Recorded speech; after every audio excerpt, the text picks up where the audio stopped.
Hi guys, welcome to study काउस। तो अभी रिसेंटली नॉर्थ आइलैंड या फिर जिसको नदर्न आइलैंड बोलते हैं, वहाँ पे राइट्स की सिचुएशन काफ़ी ज़्यादा क्रिएट हो गई है। तो इसके बारे में पूरे डिटेल में मैंने एनालिसिस करेंगे किस तरीके से वहाँ पे ये सिचुएशन अराइज हुई है। बट उससे पहले इसकी ज्योग्राफिकल लोकेशन देख लेते हैं। जैसे कि आप लोग यहाँ पे वर्ल्ड मैप पे देख सकते हैं, ये वर्ल्ड मैप है। यहाँ पे बेसिकली ये जो यूरोप का रीजन है, इसमें जो रेड सर्किल के अंदर जो आप लोग कंट्री देख रहे हैं या रीजन देख रहे हैं, ये बेसिकली यूनाइटेड किंगडम का रीजन है। वैसे अगर हम नदर्न आइलैंड के बारे में बात करें तो नदर्न आइलैंड जो है वो बेसिकली आयरलैंड का ही पार्ट है। आयरलैंड का जैसे कि यहाँ पे ऊपर वाले पार्ट जो है ये नदर्न आयरलैंड है, और जो कि पूरा पार्ट जो है बेसिकली यूनाइटेड किंगडम का एक पार्ट है। यूनाइटेड किंगडम में यहाँ पे कई सारे रीजन्स आते हैं, जैसे कि ऊपर में आप देख सकते हैं स्कॉटलैंड आता है, उसके नीचे इंग्लैंड, इंग्लैंड के इधर साइड में वेल्स आता है, फिर इधर साइड में आयरलैंड और नदर्न आयरलैंड, ये दोनों यूनाइटेड किंगडम के पार्ट हैं। इन दोनों को सेपरेट बेसिकली यहाँ पे एक सी के द्वारा किया जाता है, जिसको कि आयरिश सी के नाम से जाना जाता है। नदर्न आइलैंड में वहाँ के कुछ यंग लोगों के द्वारा ब्रिक्स वगैरह का इस्तेमाल किया गया पुलिस पे थ्रो करने के लिए, जैसे गैसोलीन बॉम्ब वगैरह का भी यूज़ यहाँ पे किया गया था। उसके साथ साथ कार वगैरह को हाईजैक करके बस वगैरह में भी फायर वगैरह की सिचुएशन क्रिएट की गई थी, जो कि पिछले एक वीक से यानी कि 29 मार्च को ये स्टार्ट हुआ था, 29 मार्च 2021 को नदर्न आइलैंड में, जिसके रिस्पॉन्स में वहाँ की पुलिस के द्वारा रबर बुलेट्स और जो वाटर कैनन वगैरह है उन सब का यूज़ किया गया था। हालांकि फ्राइडे यानी कि यस्टरडे की नाइट को ये जो राइट्स वगैरह जो थे थोड़ा काम हो गए थे वहाँ पे, क्योंकि जो यूनाइटेड किंगडम के प्रिंस जिनका नाम था प्रिंस फिलिप, जो कि क्वीन एलिजाबेथ सेकंड के 99 ईयर ओल्ड हस्बैंड था, उनकी डेथ हो गई थी। उसकी वजह से यहाँ पे थोड़ी काम की सिचुएशन क्रिएट हो गई थी। बट यहाँ पे जो यूथ वगैरह का कुछ स्मॉल ग्रुप जो है उसके द्वारा पुलिस पे यहाँ पे कई सारे मतलब ब्रिक्स वगैरह या फायर वर्क्स वगैरह का यूज़ करके थ्रो किए गए थे। और इस टाइप की सिचुएशन को नदर्न आइलैंड में देख के यहाँ पे एक 1900 के आसपास का एक इंसिडेंट हुआ था, जिसको कि कैथोलिक प्रोटेस्टेंट कन्फ्लिक्ट के नाम से जाना जाता है। काफ़ी पॉपुलरली उसको द ट्रबल्स के नाम से जाना जाता है, जिसको 1998 में 1998 में इसको ख़त्म कर दिया गया था, जब एक पीस डील साइन हुई थी, जो नदर्न आइलैंड के काफ़ी डीप रूटेड टेंशंस को सॉल्व करने के लिए ये साइन की गई थी। और वैसे अगर हम जोग्राफिकली देखें तो नदर्न आइलैंड जो है वो आयरलैंड का पार्ट है। आयरलैंड जो कि काफ़ी लंबे पीरियड तक कॉलोनाइजेशन के अंडर में था, बट 100 साल पहले यहाँ पे इंडिपेंडेंट हो गए थे। टोटल इसमें 32 कंट्रीज हैं, जिनमें से 26 कंट्रीज जो है वो इंडिपेंडेंट हो गई थी। ज़्यादातर इस रीजन में जो कंट्रीज हैं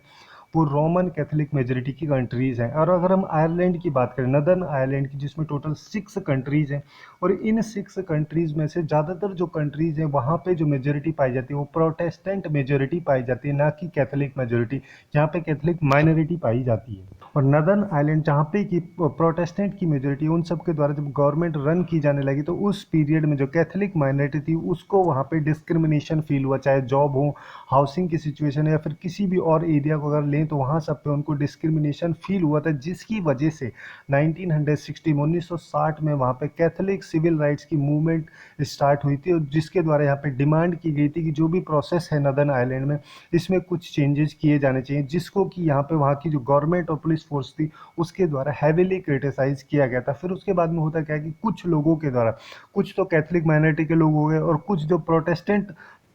मेजोरिटी के लोग थे, उन सब के द्वारा कुछ आर्म्ड ग्रुप्स बनाए गए थे, जिसकी वजह से यहाँ पे वायलेंस की सिचुएशन धीरे धीरे जो नदर्न आइलैंड था वहाँ पे स्टार्ट हुई थी, और जिसकी वजह से 1969 में जो ब्रिटिश आर्मी थी उसको यहाँ पे नदर्न आइलैंड जो है वहाँ पे डिप्लॉय किया गया था, जिससे कि जो इनिशियली पीस की सिचुएशन है उसको यहाँ पे मेंटेन किया जा सके। और इसके बाद में धीरे धीरे यहाँ पे कन्फ्लिक्ट की सिचुएशन अराइज हो जाती है दो ग्रुप में। एक ग्रुप था आयरिश रिपब्लिकन मिलिटेंट्स का, जो बेसिकली यहाँ पे चाहते थे कि जो यूनाइटेड किंगडम है उसके साथ में नदर्न आइलैंड यूनाइट हो जाए, और दूसरा था साउथ लोगों का ग्रुप, जिसको कि लॉयलिस्ट पैरामिलिट्री ग्रुप के नाम से जाना जाता है, जो बेसिकली नदर्न आइलैंड को यहाँ पे एक सेपरेट रखने की कोशिश कर रहा था, सेपरेट रखने की मांग कर रहा था। इस वजह से इन दोनों के बीच में, दोनों ग्रुप जो थे इन दोनों के बीच में कन्फ्लिक्ट की सिचुएशन अराइज हो गई थी। और इस टाइम पे जो ये कन्फ्लिक्ट की सिचुएशन हुई थी, जिसमें टोटल 3600 लोगों की यहाँ पे मेजोरिटी, चाहे वो कोई भी मतलब कि ग्रुप्स हैं, कोई भी मेजोरिटीज हो, उन सब की यहाँ पे सिविलियंस मेनली बॉम्बिंग वगैरह शूटिंग वगैरह की वजह से उसके बाद में 90s के टाइम पे 1990s के टाइम पे बेसिकली आयरलैंड हो गया, ब्रिटेन हो गया और यूएसए जो है, इन सब के डिप्लोमेट्स के द्वारा मिलकर एक सीक्रेट टॉक की गई, जिसमें कि यहाँ पे एक पीस डील साइन की गई थी, जिसको कि 1990 गुड फ्राइडे के नाम से भी जाना जाता है, जिसमें जो पैरामिलिट्रीज जो थी साउथ वाली, उन सब के द्वारा उनकी जो आर्म्स वगैरह थी उन सबको यहाँ पे ले डाउन किया गया था, और एक Catholic Protestant power sharing government को नदर्न आइलैंड में इस्टेब्लिश किया गया था, जिसमें कि दोनों ग्रुप के, मेजोरिटी और माइनॉरिटी के जो ग्रुप्स हैं वो पावर शेयर कर सकें गवर्नमेंट में, जो नदर्न आइलैंड की गवर्नमेंट है उसमें। फिर धीरे धीरे यहाँ पे नदर्न आइलैंड का जो स्टेटस है उसके बारे में क्वेश्चंस उठने लगे कि क्या वो ब्रिटिश का पार्ट होना चाहिए या फिर नहीं। तो यहाँ पे ये बोला गया था इस डील में, जो 90s के टाइम पे साइन की हुई थी, कि जब जितनी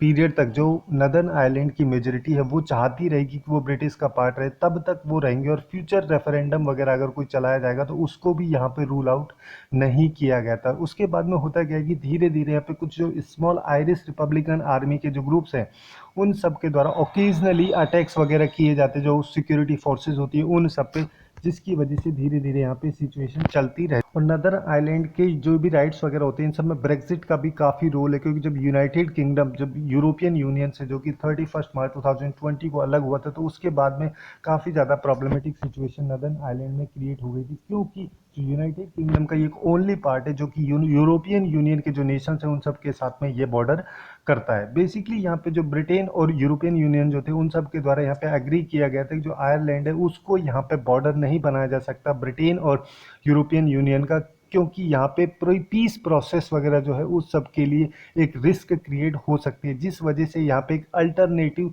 रूट लगाया गया था। जो आयरिश सी के बारे में हमने जोग्राफिकली बात की थी, उस आयरिश सी को यहाँ पे ब्रिटेन और जो यूरोपियन यूनियन उन दोनों के बीच में एक बॉर्डर की तरह क्रिएट किया गया था,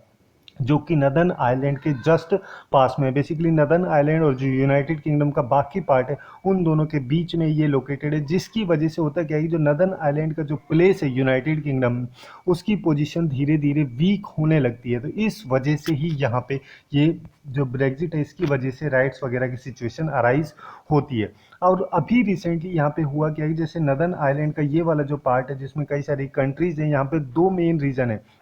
एक तो है बेलाफेस्ट जो कि यहाँ पे है, और उसके अलावा दूसरी है लंदनडेरी जो कि यहाँ पे कहीं लोकेटेड है। तो इन दोनों रीजन्स पे ये राइट्स वगैरह की सिचुएशन अभी रिसेंटली अराइज हुई है, जो कि जो कैथलिक नेबरहुड के जो रीजन्स हैं उन सब के काफ़ी पास में ये लोकेटेड है।